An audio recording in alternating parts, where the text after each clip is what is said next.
Help support the show by joining the Patreon or becoming a YouTube member. Also, hit that like button and subscribe if you want more Browns-focused content.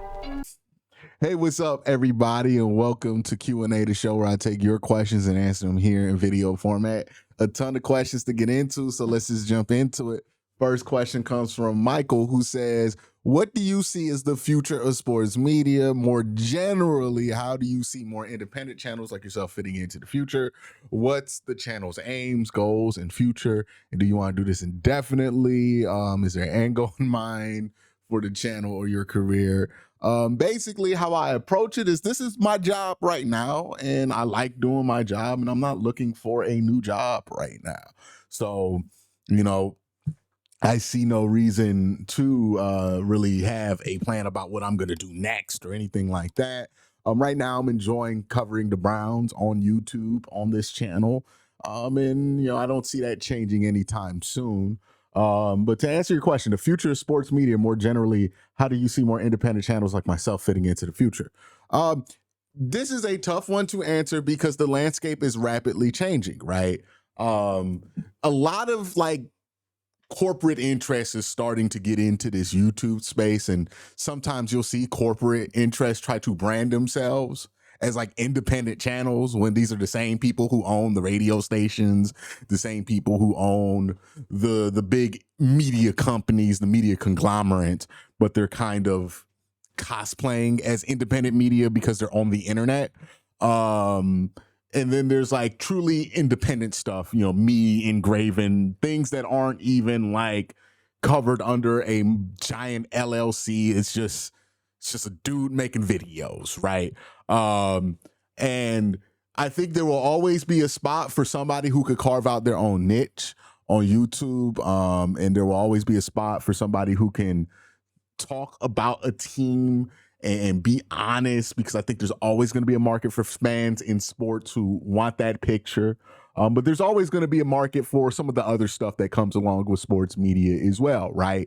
Some of the stuff that I consider slop, right? Some of the hot take stuff, the always angry stuff, right? That's always going to be out there, and that's always going to be pushed by largely corporate entities, because that's the kind of stuff that maximizes engagement. For me, it's not about making sure I hit the biggest viewer number I can possibly hit.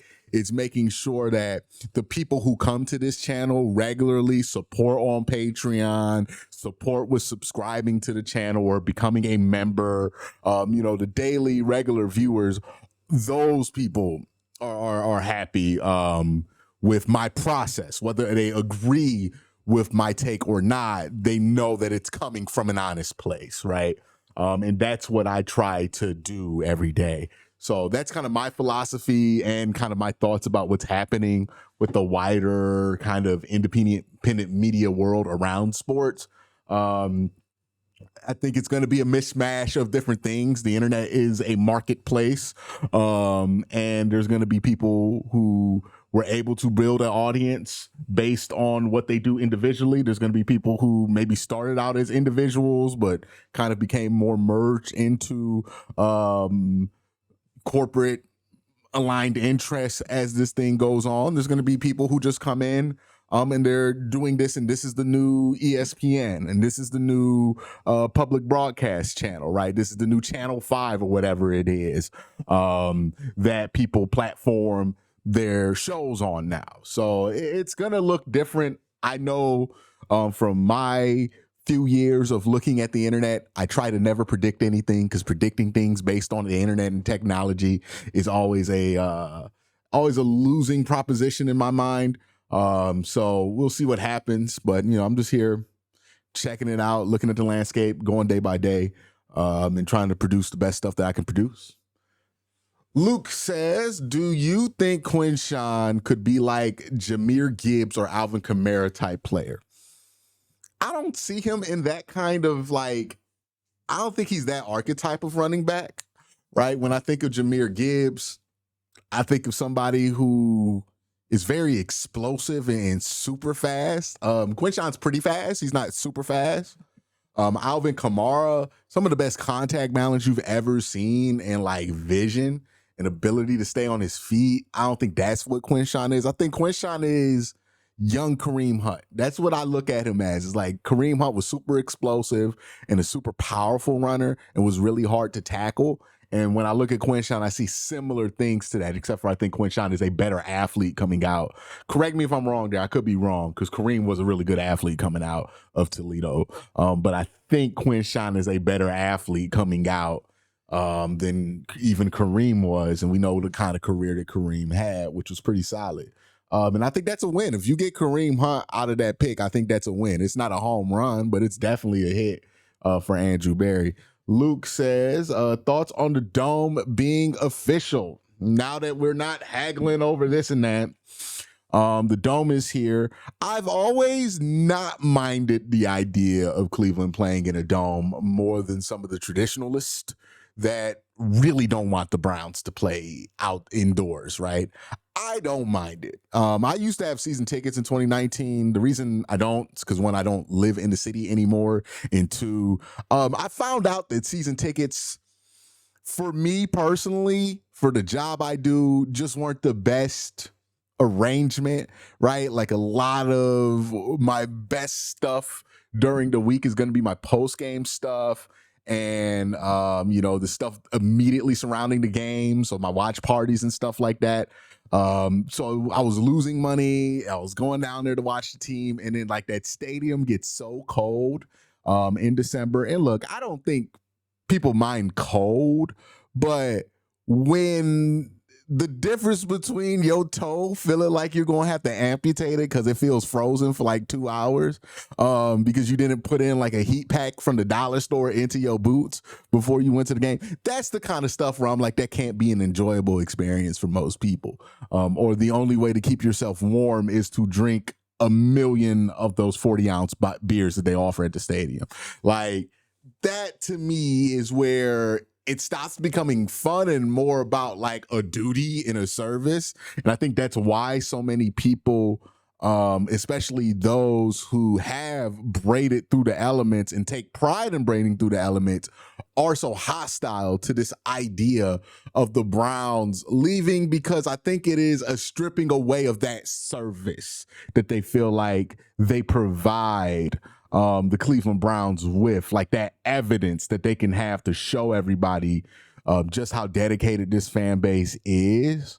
I think another part of this is I don't think a lot of people in Cleveland, I could be wrong about this, but I don't think a lot of people in Cleveland, especially the older folks in Cleveland, have seen what these new domes are like, and they have their memories of what old domes are like, right? The municipal dome, or the Minnesota dome with the inflatable top and everything else. Those domes felt sterile and characterless and just not great places to watch a sports game. And I understand the concern that that's what a dome in Cleveland would look like. And even when you think of the idea of a dome, you're thinking of like an inflatable actual dome for most people. But these new domes don't feel like domes. They just feel like stadiums with like weather control inside of them. I would highly encourage you to go to, I've never been to US Bank Stadium. I heard great things about it in Minnesota. The stadium that I've been to a lot, Mercedes-Benz Stadium in Atlanta, Georgia, it is a phenomenal experience every time I go. And if that's what the Browns are going to be bringing to Cleveland, then I've always said I'm for that. I understand why people would not love it and why it would just feel weird to see the Browns become a dome team. I will just say this. Winning will make you get used to anything that the Cleveland Browns are doing, right? My example for this is how people felt about new Cleveland Browns Stadium for most of my life, and then how people felt about new Cleveland Browns Stadium at the end of 2013. I mean, not 2013, 2023, right? For most of my life, I just remember listening to sports talk radio, no matter what the topic would be, once an hour, somebody would call up and they would dump on the stadium, how the stadium has no character, how that stadium has no heart. It doesn't feel like the old municipal stadium and all of that. And yeah, I just remember constantly hearing how new Cleveland Browns Stadium is not worth anything, right, in the minds of the people who actually stood in the old dog pound, right? I remember my dad telling me about how the old dog pound, you used to be able to get right up there and all of this stuff, and why it was so much better. And the reason I feel like people have these great memories of Municipal Stadium, which if you just look at it was objectively an awful stadium. It had the poles and the sidelines. It was built for a multi-purpose use, so some of the seats were janky as hell. But the reason people have so much fondness of that stadium is because the Browns won in that stadium. And for the longest time, since the Browns were losing constantly in New Cleveland Browns Stadium, nobody had any good memories of New Cleveland Browns Stadium. And then the Browns started winning games, especially like 2023. And then you hear people starting to get nostalgic about the old, what is New Cleveland Browns Stadium, but to many people is going to be old Cleveland Browns Stadium. And oh man, I'm gonna miss the smacking of the fence and all the character that Cleveland Browns Stadium has now. And it just goes to show you that, hey, look, if the Browns start winning in that dome, we will create the character for that dome to be interesting. We'll give it a name.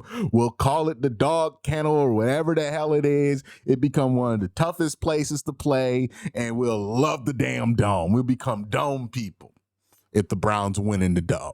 If the Browns stink in the dome, it's another reason or another bad decision the Cleveland Browns made in whatever person's mind, and so on and so forth.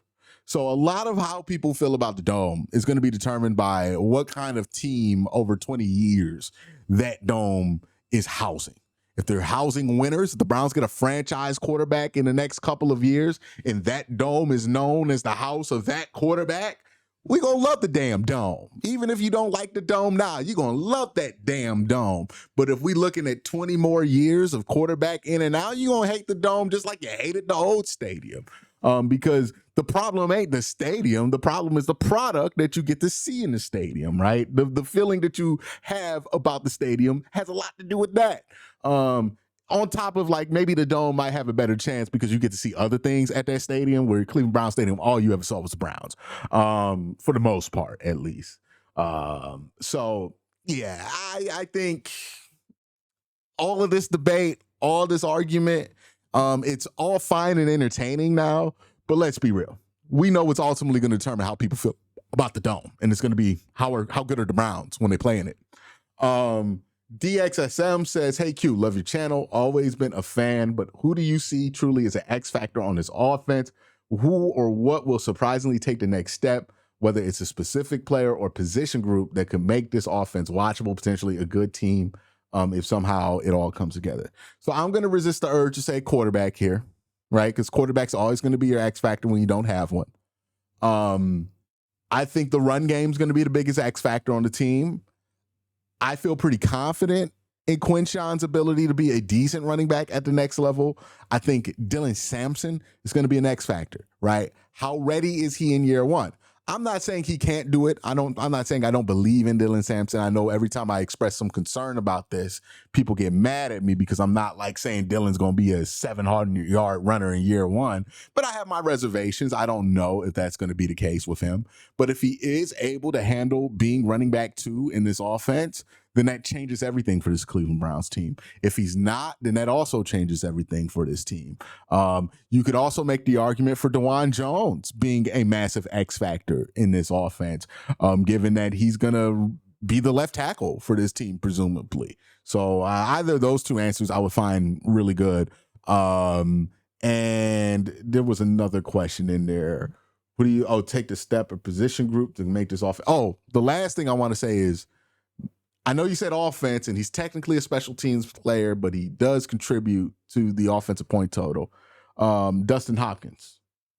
That's going to massively matter for Browns wins and losses. I don't see a way that we leave this season and we're either not I don't see a way that the Browns leave this season and we're not talking about Dustin Hopkins' impact over it, whether it's positive or negative, right? If he remains the starting kicker, we're either going to say, man, we could have had X amount of wins if Dustin had a better year, or we're going to say, man, we really got away with a couple of them because Dustin had a really good day a couple of times when we needed it. So I think Dustin's going to be huge there, right? Massive in the Browns win-loss record. Nad says, with the new dome stadium, do you think it's that's more than likely to be built? Do you think it will have any impact on attracting free agents to sign to Cleveland in the future? Not really.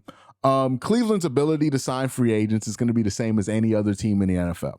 What is your proximity to a championship? If the Browns are observed by the rest of the league as a team that's in close proximity to a championship, they will have no problem attracting free agents. The Browns are willing to spend money, and the Browns have always had good facilities, right?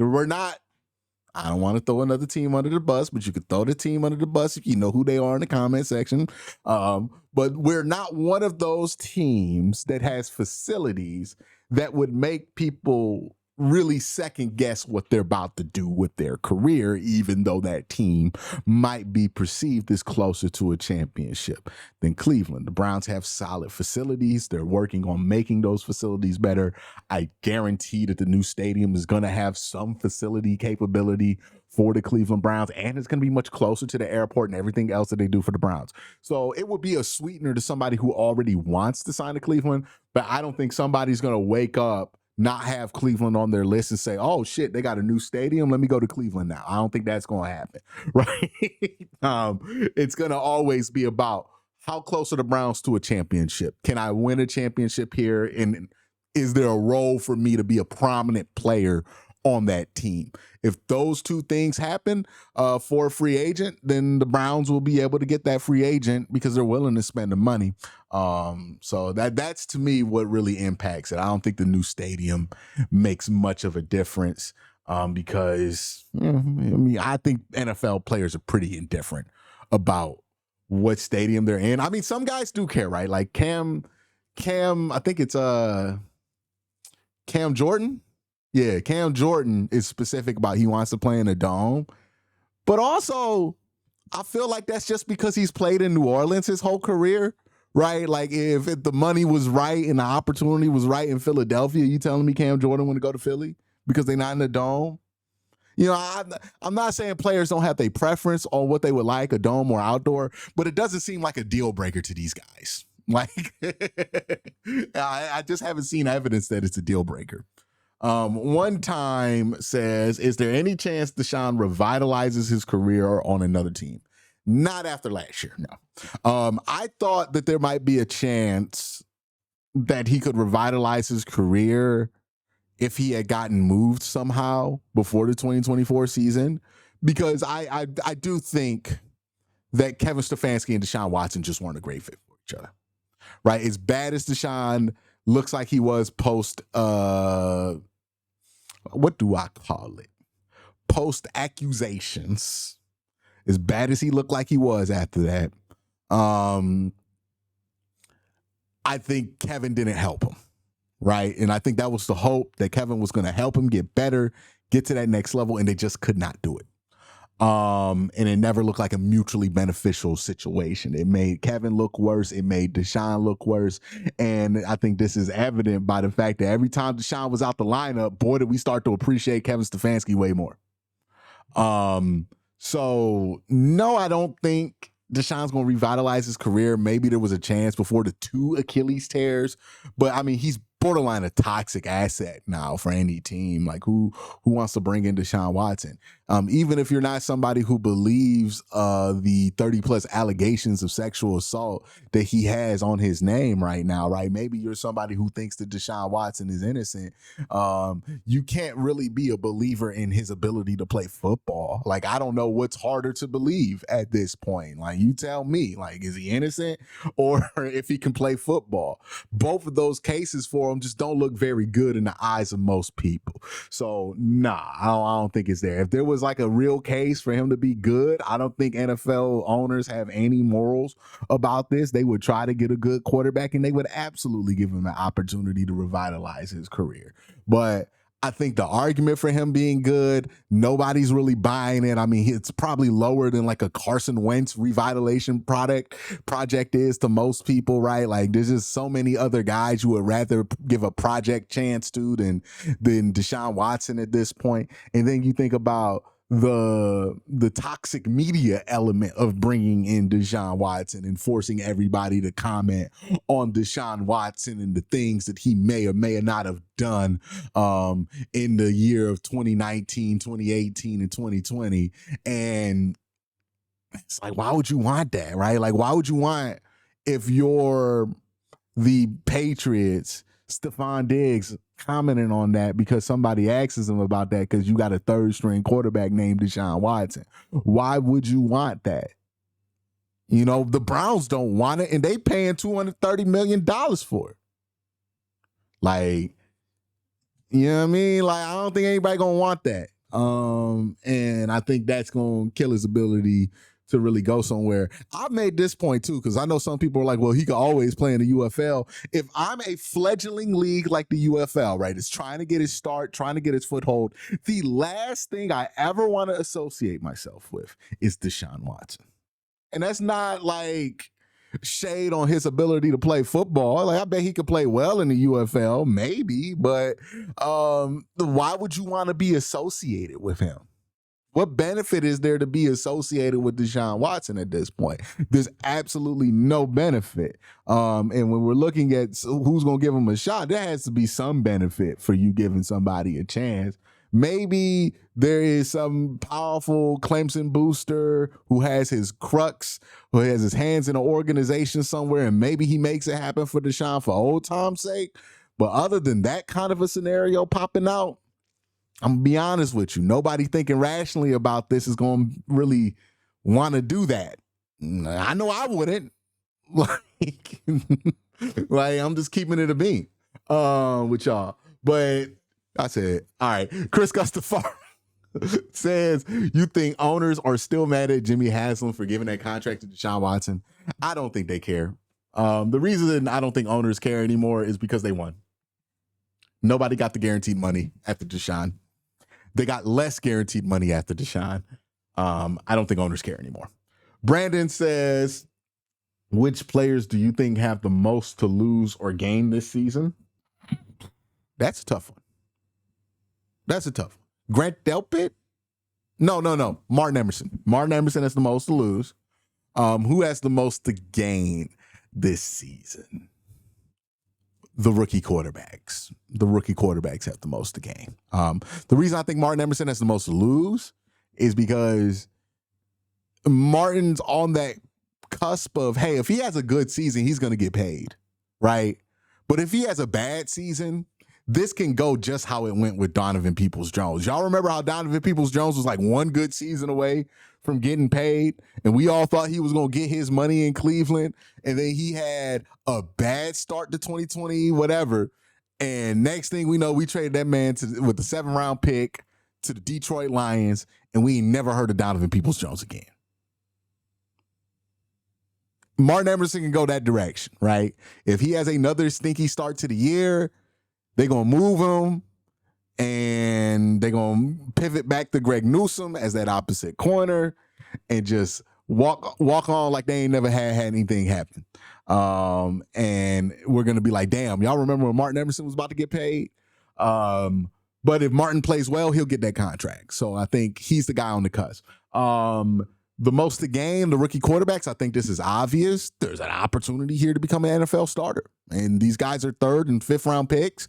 The opportunity to start when you're a 3rd and 5th round pick and like legitimately earn a starting job in the NFL is very rare for those guys. So, I mean, nothing but things to gain, because if you lose in that situation and you don't become the starter, well, that's just the expectation for a 3rd, 5th round pick. You don't really lose anything. But if you win the starting job and you're a 3rd or 5th round pick, Well, that's pretty phenomenal. Like, that doesn't happen very often. So yeah, you got most to gain, most to lose. I mean, nothing to lose, everything to gain there if you're in that situation. Robotic says, will Sanders jerseys be refunded when he gets traded because the Browns hate winning? Oh, we hate winning. Every week, man, every week, some people in the Sanders camp get themselves irrationally mad about shit that I don't even like remotely think is gonna happen. Like, is this what it's gonna be like? Like, y'all be gaslighting yourself into being angry about certain things. Why do you think the Browns are gonna trade Shedeur Sanders? Who gaslighted you into thinking this? They're not doing that. Like, I saw Mary Kay tweeting about this, and I was like, why is she tweeting about this? Because she was putting out the point and making sure that everybody knew that the Browns are not going to trade Shedeur Sanders. And I just have to ask, why in the world did anybody believe that? Like, yeah, I understand you can get a fake report on Twitter, but does nothing cross your mind to make that pass a smell test? The Browns want to trade a dude they just drafted and traded 2 picks for? What? They're gonna. So how are they gonna get return on value? So you tell me the Browns are gonna get their 2 6th-round picks back and a 5th for Shedeur Sanders? His value has raised that much. Why wasn't he drafted earlier if his value was that high? Like, none of this shit passes the smell test, but then people just hear it, they take it as fact, and they gaslight themselves into being mad about something that was never gonna happen. Never gonna happen. Ever gonna happen. We need, like, I don't know if critical thinking is not taught anymore, or maybe we've lost in our obsession with, ROI thinking of education, right? Where everything has to be a return on investment on education. And maybe that's put the focus away from critical thinking skills being taught. But good Lord. the idea that the Browns are going to trade a 5th-round pick, unless like this dude's toxic, right? Like if Shedeur Sanders is toxic and you could dump him off for a 7th, okay, I guess. But if he's toxic, you're probably not going to be able to trade him, because like the reason he's a 5th-round pick to begin with is because there was a belief amongst some GMs, whether it's rightful or not, that he might have been. So who you fooling? Who you fooling? You know what I mean? Like, what do you think the Browns are gonna get for trading Shedeur? Like, how does this make any sense to anybody? Whether you are on the super Shedeur side or the super anti-Shedeur side, or you're a regular person with common sense who's not on any quarterback side who ain't played a damn game yet. You know what I mean? What are we doing? Just looking at it, think to yourself, does this make sense? Does this track with everything else that people know about the NFL? Is this how a team usually operates? Would they be able to get back anything in return for it? We don't be doing none of that sometimes, and it shocks me. It shocks me. But yeah, man. Just if you think about it, it makes no sense. It makes no sense. Why would the Browns trade him? There's no way they're going to get their value back for Shedeur at this point. And why would anybody trade for Shedeur now that had the opportunity to trade for him? Or not just trade for him, to draft him. Like, I promise you, NFL teams aren't like looking at OTAs and saying to themselves, oh my God, bro, we got to go up and we were wrong about Shedeur. We got to. Nobody's doing that. Nobody's doing that over OTAs. Nobody's mind is changed over OTAs. Maybe if Shedeur plays well in the regular season, we got something. But like if Shedeur just like has some cool OTA drills, like I promise you, the NFL front office is incompetent as we think they could be. They're not Twitter. They're not like on Twitter getting excited about like hand cam footage of Shedeur throwing and thinking to themselves, we got to go give a 3rd up for this guy. We were wrong. They're probably doubling down on whatever nonsense they use to justify his slide right now. So yeah, I doubt it. I heavily doubt it. Remember, like, we did this same thing, and like, not Shador fans, but Browns fans. Yeah, we did this same thing when we were talking about the Dak Prescott rumors that Bruce Drennan was trying to float out there as if they had anything to. And a piece of evidence he uses that Myles Garrett smiled in an interview. So like that means that the Browns are absolutely trading for Dak Prescott somehow. We just be letting the loosest connections just be like, that's evidence. I'm not going to think any more about it than what was said in front of me. I'm not going to exercise any critical thinking. We got to just anytime you hear something that might make you mad on the internet, it serves you the extra couple of minutes to actually think about if that shit makes sense and if it's real. Because if you do that, you'll realize most of the shit fake. Right? Most of this shit is just meant to make you angry real quick, quote tweet it, and then say some belligerent shit on top of it. And that is why I try to avoid social media more and more, right? You know, I got to engage with it. I do this for a living, but just a helpful tip out there. Helpful tip. But that's it for Q&A. Y'all have a great day. Have an even better night. Peace.